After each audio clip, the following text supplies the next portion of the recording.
ಪರಿಮಳ ಪರಿಮಳ ಪರಿಮಳ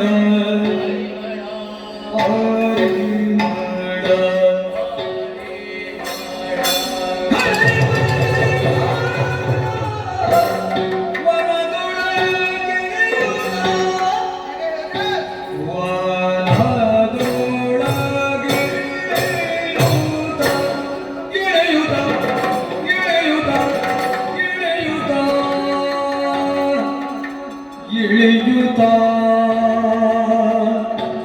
ಇಳಿಯುತ್ತಾ ಇಳಿಯುತ್ತಾ ಇಳಿಯುತ್ತಾ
ದೇವಿಯು ಪಾಡುತ್ತಿಗ ಪಾಡುತ್ತಿಗ ಪಾಡುತ್ತಿಗ ಗಾಯನವ ಆಲಿಸುತ್ತಾ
Oh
ಬೀಸಿದಂತಹ ಗಾಳಿಯು ದೇಹವನ್ನು ಸೋಕಿದಾಕ್ಷಣ ದೇಹದಲ್ಲಿರುವ ಆಯಾಸವೆಲ್ಲ ಪರಿಹಾರ.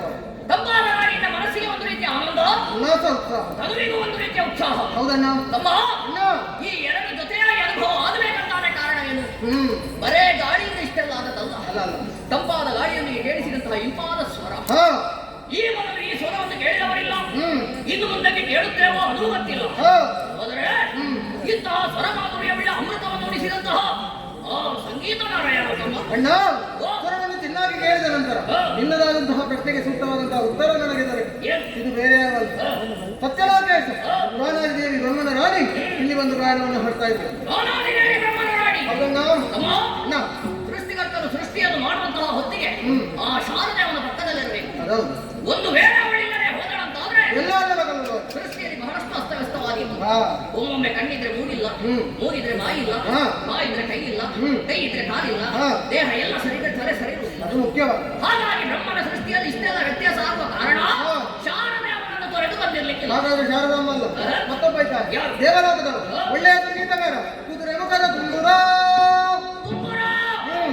ಒಳ್ಳೆ ಹಾಡುಗಾರ. ಹೌದಣ್ಣ. ತಮ್ಮ ಅಣ್ಣ, ತುಂಬೂರ ಬಂದಿದ್ದಾನೋ ಇಲ್ವಾ? ಆಗದಿಂದ ತುಂಬೂರನಷ್ಟು ಅಲ್ಲ, ತುಂಬುರನಿಗಿಂತ ಸ್ವಲ್ಪ ಕಡಿಮೆ. ಬಹುಶಃ ತುಂಬುರನ ಮಿತ್ರ ಆಗಿರ್ಬೇಕು. ಹೌದು. ನನಗೆ ಆಗಾಗ ಅಲ್ಲಿಂದ ಬೊಬ್ಬೆ ಹಾಕಿದ ಅಂತ ಹೇಳ್ತಾ ಇತ್ತು. ಹೌದು. ನಾ ಬಹುಶಃ ತುಂಬುರನ ಮಿತ್ರ ಅಂತಲೇ ಭಾವಿಸಿದ್ದು. ಹಾ. ಆದ್ರೆ ತುಂಬುರನ ಮಿತ್ರನೂ ಬರ್ಲಿಕ್ಕಿಲ್ಲ, ತುಂಬುರನೂ ಬರ್ಲಿಕ್ಕಿಲ್ಲ. ಯಾಕೆ? ಯಾಕೆ? ಕದಂಬಾವನವಿದು. ಹಾ.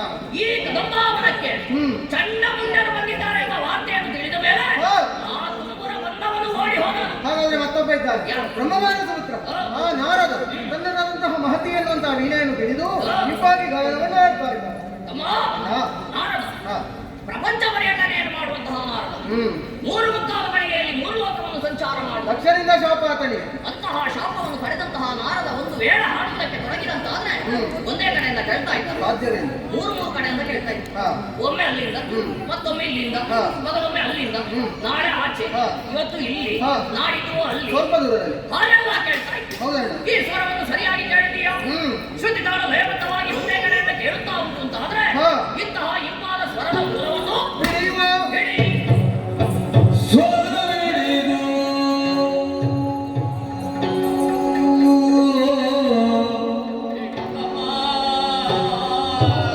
ಸ್ವರವಿಡಿದು ಸ್ವರವಿಡಿದು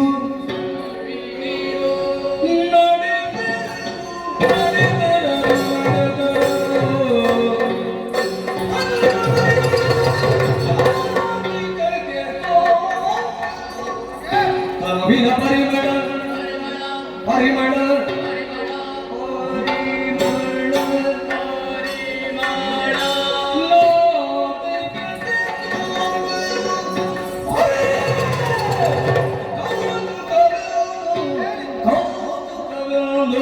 ಪರಿಮಳ ಬಿಡಿದು ಮುಂಬರಿಗೆ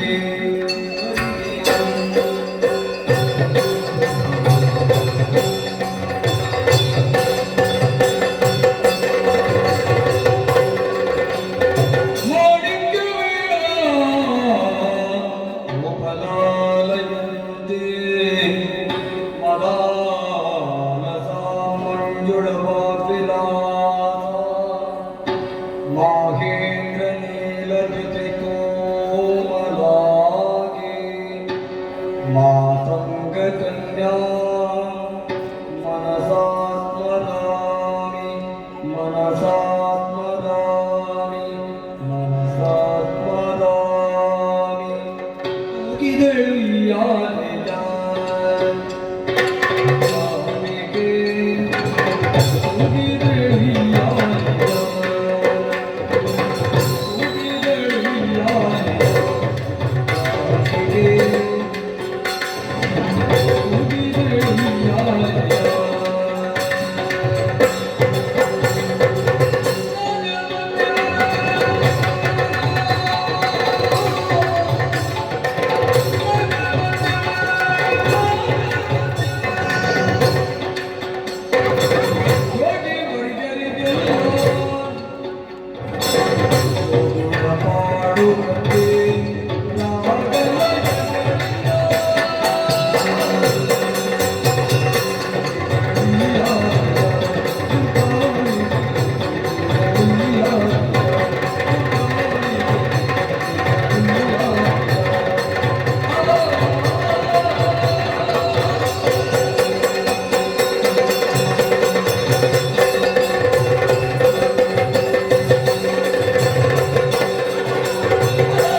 ಏನಿದು ಆಶ್ಚರ್ಯ, ಏನಿದು ಕೌತುಕ? ತಮ್ಮ ಅಣ್ಣ, ಸ್ವರ ಬಿಗಿದು ನಡೆದರಲು ಮುಂದಕ್ಕೆ ಕನುವಿನ ಪರಿಮಳವು ನಾಸಿಕಕ್ಕೆ ಸೋತದು. ಧರಣಿ ಮಾಡಿ ಪ್ರಕಾಶ ನಮ್ಮ ಜೊತೆಯಲ್ಲಿ ಪ್ರಕಾಶ. ಏಕಕಾಲದಲ್ಲಿ ನಮ್ಮ ಕಣ್ಮಣಿಗೆ ಗೋಚರಿಸಿ ಹೋಯಿತು. ಈ ಕಾಡಿನಲ್ಲಿ ಬೆಳಕಿನ ವ್ಯವಸ್ಥೆಯನ್ನು ಮಾಡಿದವರಾಗಿಲ್ಲ. ತಮ್ಮ ನಾವು ಬೆಳಕಿನ ವ್ಯವಸ್ಥೆ ಮಾಡಿದವರಿಗೆ ಇವತ್ತು ಏನಾದರೂ ಕೊಡ್ಬೇಕು ಅಂತ ಹೊರಟ ಮೊದಲಾಗಿ ಬೆಳಕಿನ ಮೂಲ ಸಿಕ್ಕಿದಲ್ಲ ತಮ್ಮ. ಎಲ್ಲಿ ಸಿಕ್ಕಿದೆ? ನೋಡಿದೆ ಹಾ. ಅಮೋಘ ಅತ್ಯದ್ಭುತವಾದಂತಹ ದೃಶ್ಯ. ಓಹೋ. ಅಂಬರ ಪದದಿಂದ ಹಿಡಿದು ಬಂದಂತಹ ಸ್ವರ್ಣ ಸುಯಾನೆಯಲ್ಲಿ ಕುಳಿತುಕೊಂಡು ಒಬ್ಬಳಾಗಿ ಹಾಡ್ತಾ ಇದ್ದಾಳೆ ಸೌಂದರ್ಯವತಿ. ಹಾ. ನೋಡುವುದಕ್ಕೆ ಕಣ್ಗಳೆರಡು ಸಾಲದು, ಹ್ಮ್. ಹೊಗಳುವುದಕ್ಕೆ ಸಾವಿರದಾಗೆ ಅವಳ ಆದಿಶೇಷನಿಗೆ ಸಾಧ್ಯ. ಓಹೋ.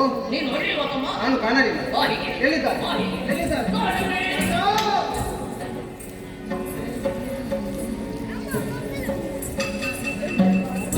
ಎಂತ ಆಶ್ಚರ್ಯ ಭ್ರಮಾಶ್ಚರ್ಯವನ್ನೇ ಕಾಣ್ತಾ ಇದ್ದೇನೆ. ಏನು ರೂಪ, ಏನು ಲಾವಣ್ಯ, ಏನು ಸೌಂದರ್ಯ.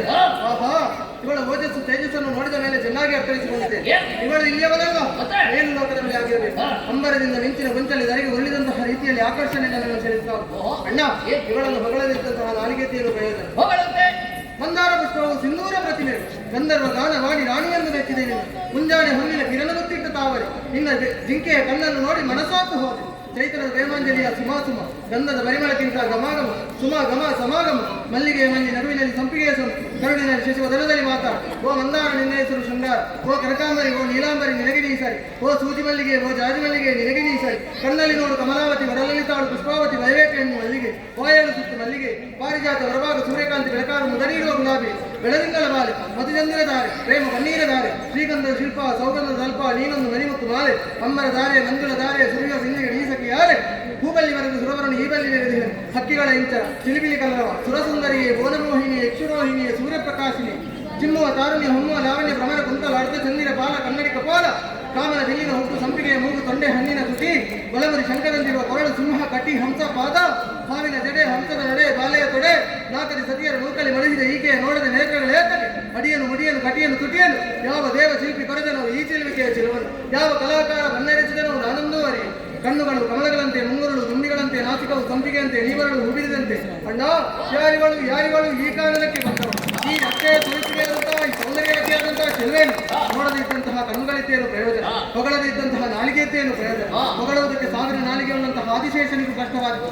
ಆಗಿರುವಾಗ ಈ ಸೌಂದರ್ಯವತಿಯನ್ನು ನೋಡಿದ ಮೇಲೆ ನನ್ನದಾದಂತಹ ಹೊಗಳಿಕೆ ಇಲ್ಲಿಗೆ ಮುಕ್ತಾಯವಾಯಿತು. ಏನಾದ್ರೂ ಉಂಟಾ? ನೋಡಿದೆಯಾ? ಅವಳ ಅಂತವನ್ನು ಹೊಗಳದೇ ಇದ್ದರೆ ಏನು ಪ್ರಯೋಜನ ಅಂತ ಹೇಳಿದೆ. ನೀ ಹೊಗಳಿದ ಮೇಲೆ ಸಿಗದ ಅಂತಹ ಪ್ರತಿಕ್ರಿಯೆ, ಮತ್ತೆ ಪ್ರತಿಕ್ರಿಯೆ ಸಿಗದೇ ಹೋದ್ರೆ ನಿನ್ನ ಹೊಗಳಿಕೆ ಏನು ಪ್ರಯೋಜನ ಅಂತ ಹೊಗಳಿಕೆ ವ್ಯರ್ಥ ಆಯ್ತು. ಹಾಗಾಗಲಿಲ್ಲ. ಒಳ್ಳೆಯದೇ ಸಿಕ್ಕಿತು ನಿನಗೆ, ಈಗ ನೀನು ಹೊಗಳಬೇಕು. ನೀನು ಹೊಗಳಿದ ಮೇಲೆ ನಾನು ಹೊಗಳದೇ ಇದ್ದೇನೋ ಅಮ್ಮ. ನೋಡು ಬಾಲೆ ಸರಸಗುಣ ಶೀಲೆ ಸಂಗೀತ ಲೋಲೆ ರೋಲಂಬ ನಿಪುರಂಬ ಡಂಬರ ವಿಳಂಬಕ ನೀಲ ಪುಸ್ತಲೆ ನಿರ್ಮಲೆ ಅರ್ಜುನ ಸಂದೀಪ ಮಾಲೆ ಸಕಲ ಗುಣಾಲ ವಾಲೆ ಶಂಬರಾಂತಕ ಶರಾಸನ ಉಲ್ಲದೆ ಸನ್ಮತಿಯುತೆ ಕೋಲೆಯ ಮಂತ್ರನೈತ ಗಮನೀಯ ಗಾತ್ರೆ ವಿಲಸ ಚಂಪಕ ಸುಮನಾಸಿಗೆ ಸೀಮಂತಿಗೆ ಜನಸಿತ ಮೌಕ್ತಿಗೆ ಪದ್ಮರಾಗರಾಗ ಪ್ರಣಾ ಪ್ರಚಯ ಪ್ರಕಾಶಿತ ಶಾತ ಹುಂಬತಾಗಿ ಕಾಲಂಕೃತ ಕರ್ಣ ಯುಗಳೆ ನಿತ್ಯ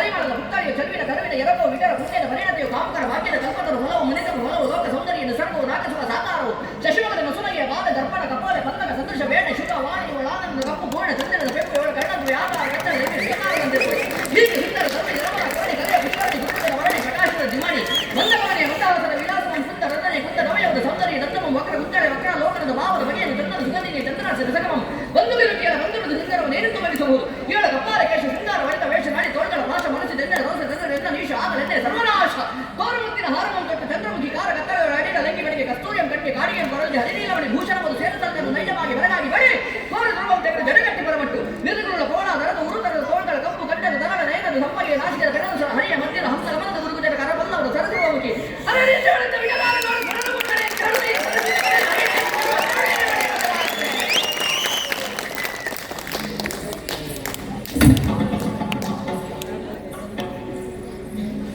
ಅಣ್ಣ ಕೆಲವೊಮ್ಮೆ ನಾವು ಬಯಸಿದ್ದು ಒಬ್ಬರಿಂದ ದೊರಕದೆ ಹೋದ್ರೆ ದೇವರು ಮತ್ತೊಬ್ಬರಿಂದ ಒದಗಿಸಿಕೊಡ್ತಾನೆ. ಅದು ಸತ್ಯ. ಅವಳ ಅಂದವನ್ನು ಕಂಡು ನಾನು ಇಷ್ಟು ತಟ್ಟೆ ಹೊಗಳಿದ್ದೆ. ಅವಳದ್ದು ಪ್ರತಿಕ್ರಿಯೆ ಇಲ್ಲ. ಆದ್ರೆ ನಮ್ಮ ಈ ಹೊಗಳಿಕೆಯನ್ನು ಕಂಡು ಈ ಸುಂದರವಾದ ಪರಿಸರದ ಪ್ರತಿಕ್ರಿಯೆ ನೋಡುತ್ತೆ. ಇದನ್ನು ಅವರ ಮನಸ್ಸು ನಿವರ್ತನೆ. ಅಣ್ಣ ನಮ್ಮ ಹೊಗಳಿಕೆ ವ್ಯರ್ಥ ಆಗ್ಲಿಲ್ಲ ಅಂತ ಆದ್ದರಿಂದ ಈ ಕೂಡಲೇ ನೀನು ಸಾಯಿಸಿ ಇಷ್ಟು ಹೊಗಳಿದ ಮೇಲೆ ನಾಶ ಇಲ್ಲ. ಓ ಅಣ್ಣ ಮಾತು ಪೂರ್ತಿ ಆಗಲಿಲ್ಲ. ಆ ಸೌಂದರ್ಯವತಿಯಾದಂತಹ ತರುಣಿಯನ್ನು ನೋಡಿದ ಮೇಲೆ ನಿನ್ನದಾದಂತಹ ವಾಕ್ಚಾತುರ್ಯಕ್ಕೆ ಮೆಚ್ಚಿ ತಮ್ಮನಾಗಿ ನಾನೊಂದು ಸನ್ಮಾನ ಕಾರ್ಯಕ್ರಮ ಮಾತ್ರ ಒಂದು ಬಿರುದು ಪ್ರದಾನ ಕಾರ್ಯಕ್ರಮವನ್ನು ಹಮ್ಮಿಕೊಂಡಿದ್ದೇನೆ. ಸಾಹಿತಿ ಅಂದ್ರೆ ಕವಿ. ನಿನ್ನದು ಮಾತು ಮುಗಿಯದ್ದಲ್ಲ ತಮ್ಮ, ಮಾತು ತಪ್ಪಿ ಸಾಹಿತ್ಯ ಹೇಳಬೇಕಾಗುವ ಸಾಹಿತ್ಯ ಅಂತ ಹೇಳ್ತಾ ಇದೆಯಲ್ಲ. ಏನು ಸಾಹಿತ್ಯಾಗಿ ಏನು ಪ್ರಯೋಜನ ಹೇಳು. ಅವಳ ವಿಳಾಸವನ್ನು ತಿಳಿದುಕೊಳ್ಳಬೇಕಾಗಲಿಲ್ಲ. ಚೆನ್ನಾಗಿ ತಿಳಿದುಕೊಂಡಿದ್ದೇನೆ. ಬಾರ್ಗಡದ ಜ್ಞಾನ ಎಂಬಂತಹ ನೆಗಲ್ತಿಗೆ ಪಾತ್ರನಾದಂತ ಶ್ರೀಹರಿಯ ಮಡದಿ ಲಕ್ಷ್ಮೀದೇವಿ ಇಂದಿನ ದಿವಸ ಈ ಕಾನನಕ್ಕೆ ತಿರುಗಾಟಕ್ಕೆ ಬಂದಿರಬೇಕು. ಲಕ್ಷ್ಮೀ ಇಲ್ಲಿಗೆಲ್ಲ ಬರುವುದಕ್ಕೆ ಸಾಧ್ಯ ಉಂಟೇನೋ? ಯಾಕಣ್ಣ ವಕ್ಷಸ್ಥಳದಲ್ಲಿ ಆ ನಾರಾಯಣ ಅಷ್ಟು ಒಳ್ಳೆ ಜ್ಞಾನವನ್ನು ಕೊಟ್ಟ ಮೇಲೆ ಈ ಕಾಂತಾರಕ್ಕೆ ಬರುವುದಕ್ಕುಂಟ? ಅಣ್ಣ ಕಾಂತಾರವನ್ನು ಒಂದು ಬಾರಿ ನೋಡಿದ ಮೇಲೆ ಮರಳಿ ಮತ್ತೊಮ್ಮೆ ನೋಡಬೇಕು ಎಂಬುದಾಗಿ ಯಾರೂ ಪ್ರಾರ್ಥಿಸುವುದಕ್ಕಿಲ್ಲ. ಯಾಕೆ ಹೇಳಿ, ಮೊದಲಿನ ಕಾಂತಾರವೇ ಇದಲ್ಲ. ಅಣ್ಣ ಹಾಗಾದ್ರೆ ಅವಳೆಲ್ಲ ಅಂತಾದ ಮೇಲೆ ಇನ್ನೊಬ್ಬಳಿದ್ದಾಳಲ್ಲ ಪಾರ್ವತಮ್ಮ. ಪಾರ್ವತಮ್ಮ ಕೊನೆಯನ್ನೊಮ್ಮೆ ಸರಿಯಾಗಿ ನೋಡಲ್ಲ. ದೊಡ್ಡ ಒಟ್ಟು ಕಾಣಿಸ್ತದೆ ನಿಮಗೆ? ದೊಡ್ಡ ಒಟ್ಟಿಲ್ಲದಿದ್ರೆ ಪಾರ್ವತಮ್ಮ ಯಾವುದೇ ಕಾರಣಕ್ಕೂ ಬರುವುದಕ್ಕಿಲ್ಲ. ಸರಿ, ಅವಳ ವಿಷಯವನ್ನು ಬಿಟ್ಟೆ ಇನ್ನೊಬ್ಬಳಿದ್ದಾಳಲ್ಲ ಲೋಕದಲ್ಲಿ ಅತಿ ಸೌಂದರ್ಯವತಿಯಾರು ಅಂತ ಕೇಳಿದ್ರೆ ಓ ಅಣ್ಣ ಆರತಿ ಅಂತ ಹೇಳಿದ್ರೆ ಜನ ಬೇರೆ ಆಗ್ತದೆ. ಆರತಿ ಆ ಕುಸುಮಾವತಿ ರತಿ ಹಾಗೆ ಪಂಚಸರಗಳವಲ್ಲ ಮನ್ಮಥನ ಮಡದಿ ರತಿದೇವಿ ಇಲ್ಲಿಗೆ ಬರುವುದಕ್ಕೆ ಸಾಧ್ಯವೇ ಇಲ್ಲ. ಯಾಕೆ ಹೇಳಿ, ರತಿಯ ಮೇಳದಲ್ಲಿ ಕಾಮ. ರತಿಯನ್ನು ಬಿಟ್ಟು ಮನ್ಮಥ ಇರುವುದಿಲ್ಲ, ಮನ್ಮಥನನ್ನು ಬಿಟ್ಟು ರತಿ ಇರುವುದಿಲ್ಲ. ಒಂದೊಮ್ಮೆಗೆ ರತಿ ಇಂದಿನ ದಿವಸ ತಿರುಗಾಟಕ್ಕೆ ಎಂದು ಬಂದಿದ್ದರೂ ಸಹ ಇಲ್ಲಿ ಎಲ್ಲಿಯಾದ್ರೂ ನಿಮಗೆ ಮನ್ಮಥ ಕಾಣಿಸ್ತಾನೆ?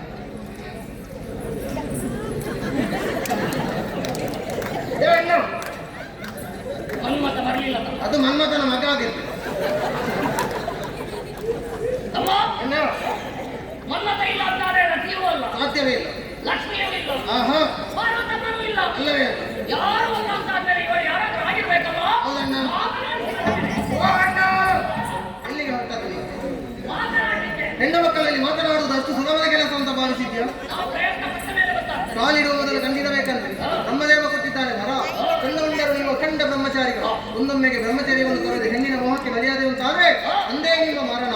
ನೀ ಹೇಳಿದ್ದು ಸರಿ. ಬ್ರಹ್ಮಚಾರಿ ವ್ರತ ಪರಿಪಾಲನೆಯನ್ನು ಮಾಡುವಂತಹ ನಾವು ಒಂದು ವೇಳೆ ಇವರ ಹಿಂದಕ್ಕೆ ಹೋದೆವಂತಾದ್ರೆ ನಾಳೆ ಹೇಗೆ ಪ್ರಚಾರ ಮಾಡಿ ಮತ್ತೆ ಒಂದು ಹೆಣ್ಣಿನಿಂದ ಚಂಡಮುಂಡರ ಅಕಾಲ ಮರಣ. ಬಲಿಷ್ಠ ಚಂಡಮುಂಡರ ಭಾವಪೂರ್ವ ಶುದ್ಧಾಂಜಲಿ. ಚಂಡಮುಂಡರು ಇಂದಿಲ್ಲ, ಅದಕ್ಕಿಂತಲೂ ಹೆಚ್ಚಾಗಿ ಇವತ್ತು ನಮ್ಮನ್ನು ನೋಡಿದವರು ನಾಳೆ ಕೇಳಿಕೆ ಅವರಿಲ್ವ ಎಂಬುದಾಗಿ ಅವರಿಲ್ವಾ? ಇಷ್ಟು ಸಾಧನೆಯನ್ನು ಮಾಡಿ ಕೇವಲ ಒಂದು ಹೆಣ್ಣು ಮಕ್ಕಳಿಗೆ ಬೇಕಾಗಿ ಸಾಯ್ಲಿಕ್ಕಿದ್ದವರು ನಾವು. ಸಾಯುವುದಕ್ಕೆ ಅಣ್ಣ ಇಲ್ವಾ? ಹೋಗುವ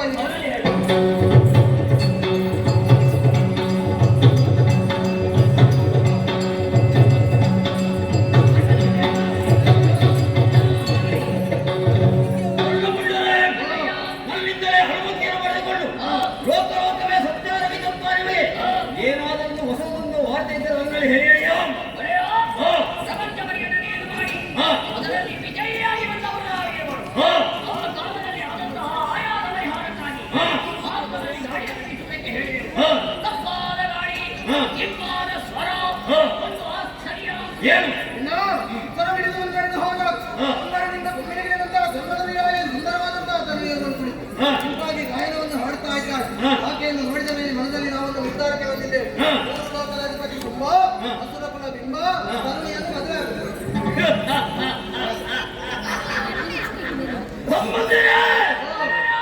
ನೀವಾಡಿದಂತಹ ನುಡಿಯನ್ನು ಕೇಳಿದಾಕ್ಷಣವೇ ಆ ಮನ್ಮಥನ ಸರಾಗದಂತೆ ಸಿಲುಕಿದವ ನಾನಾಗಿದ್ದೇನೆ.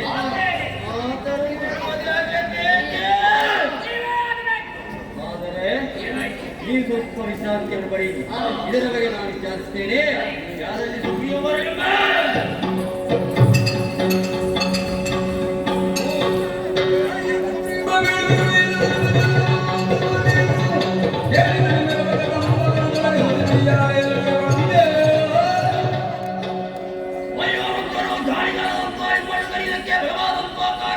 ಹೇಳು ಪ್ರಭು. ಲೋಕಲೋಕವೇ ಸಂಚಾರವೈದಂತಹ ಜನಮಳ್ಳರು ನಮ್ಮದಾದಂತಹ ಬೆದಮ್ಮಾವಳನ್ನು ಹೇಳಿದರಂತೆ. ಅಲ್ಲಿ ಒಬ್ಬಳಾಕೆ ಸೌಂದರ್ಯವತಿ ಅಂತ ತರುಣಿ ಚಿಲ್ಲದ ವೈಯಾರ್ಯ ಮತ್ತು ತನ್ನೊಳಗೆ ಸಂಗೀತವನ್ನು ಆಡ್ತಾ ಇದ್ದರೆಂಬ ವರ್ತಮಾನವನ್ನು ಹೇಳಿದರು. ಹೌದೇ? ಅನೇಕನ್ನು ಮಾತನ್ನು ಹೇಳಿದ್ದಾರೆ. 14 ಲೋಕದ ಒಡೆಯಂತ ಸುಪ್ಪಾಸುರ ಅಂತ ನಾನೇ ಆಕೆಯನ್ನು ಮದುವೆ ಆಗಬೇಕು. ಮನ್ಮಥರಾಗ ಸಹವಾತಿಗೆ ಸಿಲುಕಿದವ ನಾನಾಗಿದ್ದೇನೆ. ಆದ್ದರಿಂದ ಆಕೆಯನ್ನು ಮದುವೆ ಆಗುವಂತ ಹಂಬಲನೆ ಹುಟ್ಟಿದೆ. ನಿನ್ನಿಂದೊಂದು ಮಾತ್ರವಾದಂತಹ ಕಾರ್ಯ ಆಗಬೇಕು. ಏನು ಪ್ರಭು? ನೇರವಾಗಿ ಕದಮ್ಮ ಅವಳಿಗೆ ಹೇಳಿ ನನ್ನ ಸಕಲ ವಿಚಾರವನ್ನು ಆಕೆ ಹೇಳಿ ಸಂಧಾನ ಮೂಲಕ ಕರೆದುಕೊಂಡು ಬಾ. ಇದು ತುಂಬಾ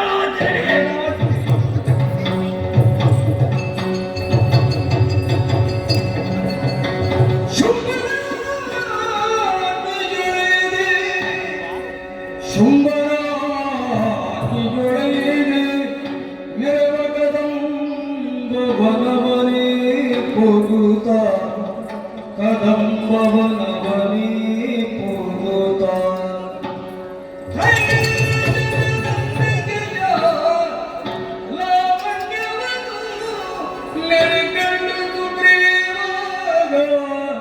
ಹಂಬರಿಸಿದನು ಶಿವ ಶಿವ ಸ್ಮರಣಂ ಗುರುತಲೆ ನಮ್ಮಯ ಶುಭ ಕೆಟ್ಟನು ತಿಳಿದು ನೋಡಲು ಈಕೆ ಮಾನಿಗೆ ಸಿಕ್ಕುಗಳೇ ದಾನವಗೆ ಸಿಕ್ಕಲು ತಕ್ಕುಗಳೇ ತ್ರಿಜಗವನು ತನ್ನಯ ಕುಕ್ಷಿಯೊಳಗಿರಿಸುತ್ತ ನಿತ್ಯದಿ ಸಲಗುತ್ತಿಗ ಮಾತೆ ಮಕ್ಕಳಾಟಿಕೆ ಆಯ್ತು ನಮ್ಮದು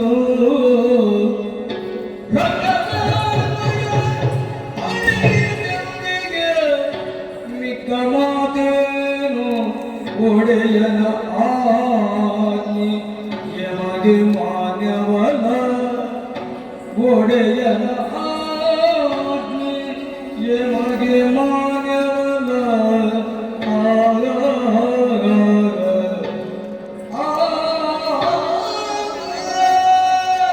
ಒಡೆಯನ ಆಜ್ಞೆಯನ್ನು ಪಡೆದು ಕದಂಬವನವನ್ನು ಬಂದು ಪ್ರವೇಶ ಮಾಡಿದ್ದೇನೆ. ಏನಿದು ಅಚ್ಚರಿ! ಈ ರೀತಿಯಾದಂತಹ ವನವೊಂದು ಭೂಮಿಯ ಮೇಲೆ ಇರುವುದಕ್ಕೆ ಸಾಧ್ಯ ಉಂಟೆ? ಅಂತಹ ಬದಲಾವಣೆಗಳು ಇಲ್ಲಿ ಕಾಣುತ್ತಾ ಉಂಟು. ಹಾಗಿದ್ದರೆ ಒಡೆಯನಾಡಿದಂತಹ ಹೆಣ್ಣು ಎಲ್ಲಿದ್ದಾಳೆ? ಉತ್ತರ ಬೇಕಾಗಿತ್ತು. ಸಪ್ತಸ್ವರ ಸಮ್ಮಿಲಿತವಾದಂತಹ ಸುಶ್ರಾವ್ಯವಾದ ಗಾಯನದ ಪಥವನ್ನೇ ಹಿಡಿಯುತ್ತಾ ಮುಂದೆ ಮುಂದೆ ಅಂಬರದಿಂದಲೇ ಇಳಿಯಬಿಟ್ಟಂತಹ ಒಂದು ಬಂಗಾರದ ಉಯ್ಯಾಲೆ, ಅದರಲ್ಲಿ ಕುಳಿತಿರುವವಳು ಈ ಬಾರೆ. ಏನಿದು ಈ ಲೀಲೆ? ಕಾಣಬಾರದೆ ಈಕೆಯನ್ನು. ಈಕೆಯೂ ಸಾಮಾನ್ಯ ತರುಣಿಯೇ. ಈಕೆಯೂ ಎನ್ನೊಡೆಯರಿಗೆ ಸಿಕ್ಕುವಳೆ, ಸಿಕ್ಕಿದರೂ ಆತ ದಕ್ಕಿಸಿಕೊಂಡಾನೆ. ಅಖಂಡ ಬ್ರಹ್ಮಚಾರಿಗಳಿಗೆ ಈಕೆಯೊಬ್ಬಳು ಸುಂದರವಾದ ತರುಣಿಯಂತೆ ಕಂಡಳಂತೆ. ಆದರೆ ಈ ಮುದುಕನಿಗೆ ಆ ರೀತಿ ಕಾಣಿಸುವುದಿಲ್ಲವಲ್ಲ. ಒಮ್ಮೆ ನೋಡಿದರೆ ಶಾಂತ ರೂಪಿಣಿಯಾದಂತಹ ಜಗಜ್ಜನನಿಯ ರೂಪ, ಮತ್ತೊಮ್ಮೆ ನೋಡಿದರೆ ಘೋರವಾದಂತಹ ರಣಚಂಡಿಯ ರೂಪ ಈಕೆಯದು. ಒಂದು ಕಂಬಕ್ಕೆ ಸೀರೆಯನ್ನು ಉಡಿಸಿದರೆ ಅದರಲ್ಲಿ ತಾಯಿಯ ಭಾವವನ್ನು ಕಾಣುವಂತಹ ಚಂಡಮುಂಡರು. ಅಂತವರಿಗೆ ಒಬ್ಬಳಾಕೆ ಹೆಣ್ಣು ಸುಂದರವಾಗಿ ಕಾಣುತ್ತಾಳೆ ಅಂತಾದರೆ ಏನಿದರ ಅರ್ಥ? ಬ್ರಹ್ಮಚಾರಿಗಳ ಬ್ರಹ್ಮಚರ್ಯವೆನ್ನುವುದು ಕೆಟ್ಟು ಹೋಯಿತು ಎನ್ನುವುದೇ ಸ್ಪಷ್ಟ. ಅವರೇನೋ ಹಾಳು ಹುಡುಗರು ಏನೋ ತೀರ್ಮಾನವನ್ನು ಕೈಗೊಂಡಿದ್ದಾರೆ. ಆದರೆ ನನ್ನೊಡೆಯನೇನು ಸಾಮಾನ್ಯದವನೇ, ರಾಜಕೀಯ ವಿಚಾರದಲ್ಲಿ ನಿಪುಣನಿದ್ದಾನೆ. ಅವನೇ ಆಡಿದ ಕಾಮನ ಬಾಣಕ್ಕೆ ನಾನು ಒಳಗಾದೆನು. ಕಾಮನ ಬಾಣಕ್ಕೆ ಒಳಗಾದವರು ತಾಯಿಯನ್ನು ಬಯಸುತ್ತಾರೆ ಅಂತಾದರೆ ಅವರು ಈ ಪ್ರಪಂಚದಲ್ಲಿ ಉಳಿಯುವ ಯೋಗ್ಯತೆಯನ್ನು ಹೊಂದಿದವರೇ? ಹಾಗಿದ್ದರೆ ಯಾಕೆ ಈ ರೀತಿಯಾದಂತಹ ತೀರ್ಮಾನ ನನ್ನೊಡೆಯನಲ್ಲಿ? ಇಷ್ಟೇ, ವಿನಾಶಕಾಲೆ ವಿಪರೀತ ಬುದ್ಧಿ. ಈ ಪ್ರಪಂಚದಲ್ಲಿ ವಿಷ ಕಚ್ಚಿದವನಾದರೂ ಬದುಕಬಹುದು, ಮಣ್ಣು ಕಚ್ಚಿದವನು ಬದುಕುವುದಕ್ಕೆ ಇಲ್ಲ. ನನ್ನೊಡೆಯನಿಗೆ ಕಚ್ಚಿರುವುದು ಇಂದು ಮಣ್ಣು. ಅವನನ್ನು ಉಳಿಸುವವರು ಯಾರಿನ್ನು ಇಲ್ಲ ಅಂತಾದರೆ ಈಕೆಯನ್ನು ಕಾಣುವಾಗ ತಿಳಿದುಕೊಳ್ಳದೆ ಇರುವಂತಹ ಬುದ್ಧಿಯಾದರೂ ಯಾಕೆ? ಒಂದು ಕೈಯಲ್ಲಿ ಚಕ್ರವಿದೆ, ಇನ್ನೊಂದು ಕೈಯಲ್ಲಿ ಸುಮವ ಹಿಡಿದು ಕುಳಿತಿದ್ದಾಳೆ. ಏನಿದರ ಅರ್ಥ? ಒಂದು ವೇಳೆ ಶರಣಾಗೀಕೆಯ ಪಾದ ಕೆರಗಿದೆ ಉಂಟಾದರೆ ಹಾಸಿಗೆಯ ಮೇಲೆ ಮಲಗಿಸುತ್ತೇನೆ ಮಕ್ಕಳೇ ನಿಮ್ಮನ್ನು. ಅದೇ ದೇಹದ ತೀಟೆಯನ್ನು ತೀರಿಸಿಕೊಳ್ಳುವುದಕ್ಕಾಗಿ ನನ್ನನ್ನು ಬಯಸಿದರೆ ಹಿಡಿದಿರುವ ಚಕ್ರದಿಂದಲೇ ನಿಮ್ಮೆಲ್ಲರ ಶಿರವನ್ನೇ ಕತ್ತರಿಸಿ ಏನು ಎನ್ನುವುದನ್ನು ತೋರಿಸುವುದಕ್ಕಾಗಿ ಈ ರೂಪದಿಂದ ಬಂದು ಕುಳಿತಿದ್ದಾಳೆ. ಅರ್ಥ ಮಾಡಿಕೊಂಡೆ. ಒಡೆಯನಿಗೆ ಹೋಗಿ ಹೇಳಲೆ, ಮುದುಕನಿಗೆ ತಲೆ ಕೆಟ್ಟಿದೆ ಅಂತ ತಲೆ ಕತ್ತರಿಸಿ ಅಲ್ಲ. ಅದಕ್ಕೆ ಅವಕಾಶ ಮಾಡಿಕೊಡುವುದು ಬೇಡ. ಶೋಣಿತಾಪುರದ ಮಣ್ಣಿನಲ್ಲಿ ಉಪ್ಪಣ್ಣ ಉಂಡಂತ ಬೆಣ್ಣದ ಭಾರ ಉಂಟು, ತೀರಿಸಿ ಬಿಡ್ತೇನಂತೆ. ಮಾತಾಲಿಸಿ ಕೇಳುವ ಎಲ್ಲನ್ನು ಶುಭ ಪ್ರೀತಿಯು ಕಳುಹಿರುವ, ಎಲ್ಲನ್ನು ಶುಭ ಪ್ರೀತಿಯು ಕಳುಹಿರುವ, ಭೂತಳಮೂರರೊಳಗಿರುವ,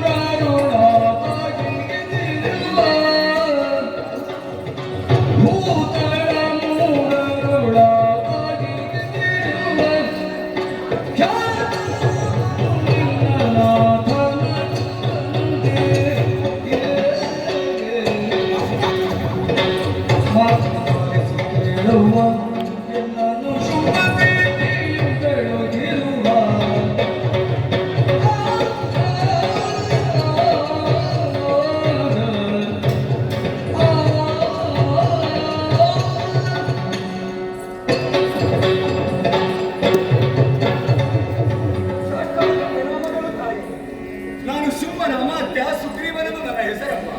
ನನ್ನೊಡೆಯನಾಗಿರುವಂತಹ ಶುಂಭದಾನವ ನನ್ನನ್ನು ಹೆಗಬಳಿಗೆ ಅಟ್ಟಿದವನಿದ್ದಾನೆ. ನನ್ನ ಒಡೆಯನ ಹೆಸರನ್ನು ನೀನು ಕೇಳಿರಬಹುದು ತಾನೆ. 3 ಲೋಕಕ್ಕೆ ಒಡೆಯನಿದ್ದಾನೆ ತಾಯಿ, ಪರಾಕ್ರಮಿ ಇದ್ದಾನೆ. ಈ ಪ್ರಪಂಚದಲ್ಲಿ ಅವನಿಗೆ ಏನು ಬೇಕು ಅದೆಲ್ಲವೂ ಅವನ ಪಾದಪಡದಲ್ಲಿ ಬಂದು ಬಿದ್ದಿತ್ತು. ಆದರೆ ಒಂದು ಕೊರತೆ ಎನ್ನುವುದು ಯಾವತ್ತೂ ಅವನಲ್ಲಿ ಕಾಡುತ್ತಾ ಇದ್ದ. ಮದುವೆಯಾಗದೇ ಉಳಿದಿದ್ದ. ಯಾಕೆ ಎನ್ನುವಂತ ಪ್ರಶ್ನೆಯೊಂದು ಮನಸ್ಸಿನ ಮೂಲೆಯಲ್ಲಿ ಕಾಡುತ್ತಾ ಇತ್ತು. ಅದಕ್ಕೆ ಈಗ ಉತ್ತರ ಸಿಕ್ಕಿತು ನೋಡು. ಅವನಿಗೆ ಒಪ್ಪುವಂತ ಹೆಣ್ಣು ಇಷ್ಟರವರೆಗೆ ಅವನಿಗೆ ಸಿಗಲಿಲ್ಲ. ಈಗ ತೀರ್ಮಾನವನ್ನು ಕೈಬಿಟ್ಟಿದ್ದಾನೆ. ಮದುವೆಯಾಗಬೇಕೆನ್ನುವಂತ ಬಯಕೆಯನ್ನು ವ್ಯಕ್ತಪಡಿಸಿದ್ದಾನೆ. ತಾಯೇ, ಲತಾ, ವನಿತಾ, ಪಂಡಿತ ಇವೆಲ್ಲ ಪರರಾಶ್ರಯದಲ್ಲೇ ಬದುಕಬೇಕು. ಈಗ ಒಂಟಿಯಾಗಿ ಇರಲಾರ. ಅದಕ್ಕಾಗಿ ಕದಂಬ ವನವನ್ನು ಬಿಟ್ಟು ಶೋಭಿತಾಪುರ ವನವನ್ನು ಸೇರಿಕೊಂಡು ನನ್ನ ಒಡೆಯನನ್ನು ಮದುವೆಯಾಗ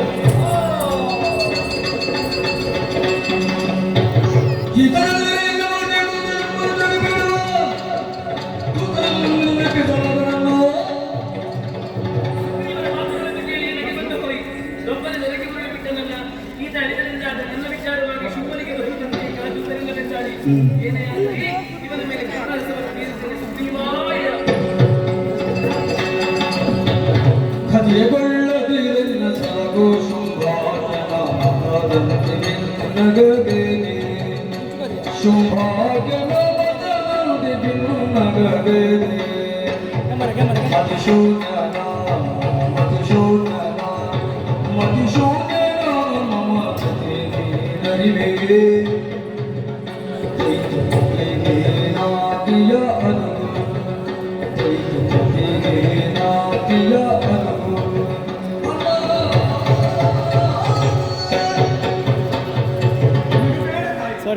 ನಿನ್ನ ನಗೆ ಎನ್ನುವುದು ನನ್ನ ಬದುಕಿಗೆ ನಗೆಯಾಗಿದೆ. ನಾನು ಸತ್ತಿದ್ದೇನೆ, ನನ್ನನ್ನು ಮತ್ತೆ ಬದುಕಿಸಿದ್ದೀಯೇನಮ್ಮ. ಕೇವಲ ನಿನ್ನ ಒಂದು ನಗೆ ಮಾತಾಡಿದರೆ ನಾನು ಸತ್ತಿದ್ದೇನೆ. ಒಂದು ವೇಳೆ ನೀನು ಕ್ರೋಧಗೊಂಡು ಬಿಟ್ಟೆ ಅಂತಾದ್ರೆ ಈ ಪ್ರಪಂಚ ಉಳಿಯುವುದಕ್ಕುಂಟೇ ತಾಯಿ. ಅಮ್ಮ, ಆ ದೂತ ಶುಂಭನಿಗೆ ಹೋಗಿ ಹೇಳಿದ್ದಕ್ಕೆ ಏನು ಆಗಿದೆ ತಾಯಿ? ಅರಣ್ಯದಲ್ಲಿ ಕುಳಿತಂತಹ ನಾಯಿ ಅವನೆಯನ್ನು ಅರ್ಥೈಸಿಕೊಂಡಿದ್ದಾನೆ ಶುಂಭ. ಇರಬೇಕು ತಾಯಿ. ಮಂಥಾನಕ್ಕಾಗಿ ಇದನ್ನು ಕಳುಹಿಸಿದ್ದಾನೆ. ಯುದ್ಧವೇ ಮತ್ತೆ ಎನ್ನುವಂತಹ ತೀರ್ಮಾನದಲ್ಲಿ ಏನಾಗುತ್ತದೆ? ಸುಗ್ರೀವ ಅಥವಾ ಕುಲದಲ್ಲಿ ಹುಟ್ಟಿದರೂ ಕೂಡ ನಿನ್ನ ಸಾಕ್ಷಾತ್ಕಾರ ನಿನಗಾಗಿ ಅದೇ ರೀತಿ ಕುಲದಲ್ಲಿ ಬದುಕಿಸಿ ಎಂದಾದಾಗ ನಿನ್ನಲ್ಲಿದ್ದಂತಹ ದೌರ್ಜನ್ಯಗಳನ್ನು ಸಜ್ಜನ ವ್ಯಕ್ತಿರಿಸಿಕೊಂಡಿ ಒಮ್ಮೆ ಧರೆ ಕಡೆಗೆ ಗಮನ ಹರಿಸಿ ನೋಡು. ಮಂತ್ರ ಮಾಟ ಮಾರಣ ಮಾರಕಾದಿ ರಕ್ತಪಾತ ಸಸ್ಯ ಶ್ಯಾಮಲೆಯಾಗಿ ಕರುಣಿಸಬೇಕಾದಂತಹ ಭೂಮಾತಿ ಗಟ್ಟಿಯಾಗಿ ಕಣ್ಣಿಯನ್ನು ಸುರಿಸುತ್ತಿದ್ದಾಳೆ. ಇದಕ್ಕೆಲ್ಲ ಕಾರಣ ಯಾರು ಅಂತ ಭಾವಿಸಿದೀಯಾ? ನಿನ್ನ ಒಡೆಯ ಶುಂಭನೆ. ಭೂದೇವಿ ಕಣ್ಣಿಗಳಿಸಬೇಕಿದ್ದರೆ ದುಷ್ಟ ಸಂಹಾರ ನಡೆಯಲೇಬೇಕು. ಅದಕ್ಕಾಗಿ ಕಟುಂಬನವನ್ನು ಆಯ್ದುಕೊಂಡಿದ್ದೆ. ಮೋಹದ ಗಾಳವನ್ನು ತಂದು ನಿಮ್ಮ ಶೋಣಿತಾಂಬಕ್ಕೆ ಎಲ್ಲರನ್ನು ನನ್ನ ಕಡೆಗೆ ಕರೆಸುವಂತೆ ಕೊಲ್ಲುವಂತಹ ತೀರ್ಮಾನದಲ್ಲಿ ನಾನಿದ್ದೇನೆ. ಹೋಗಿ ನಿನ್ನ ಒಡೆಯದಲ್ಲಿ ಹೇಳು. ಸಾಮಾನ್ಯಕ್ಕೆ ನಿಮ್ಮ ತಾತ್ಸಾರ ಬೇಡ. ಯುದ್ಧದ ವಿಷಯದಲ್ಲಿ ಶುಭಗಳಾಗಲಿ. ಅಮರ್ತಮನ ಶುಭಗಳಾಗಲಿ. ಪ್ರಾಣ ಕಂಡುವುದಿಲ್ಲವಂತೆ ಸ್ಪಷ್ಟವಾಗಿ ತಿಳಿಸು. ತಾಯೇ, ಸಾವಿರಾರು ವರ್ಷಗಳ ನನ್ನ ತಪಸ್ಸನ್ನಾಚರಿಸುವಂತಹ ಋಷಿ ಮುನಿಗಳಿಗೆ ನೀನು ಅಗೋಚರ. ಆದರೆ ನನ್ನಂತಹ ಪಾಪಿಗೆ ನಿನ್ನ ದರುಶನ ಭಾಗ್ಯವನ್ನು ಒದಗಿಸಿಕೊಟ್ಟೆ. ನಿನ್ನನ್ನು ಕಂಡ ಮೇಲೆ ಇನ್ನು ಈ ಮುದುಕರಿಗೆ ಬದುಕಬೇಕೆನ್ನುವಂತಹ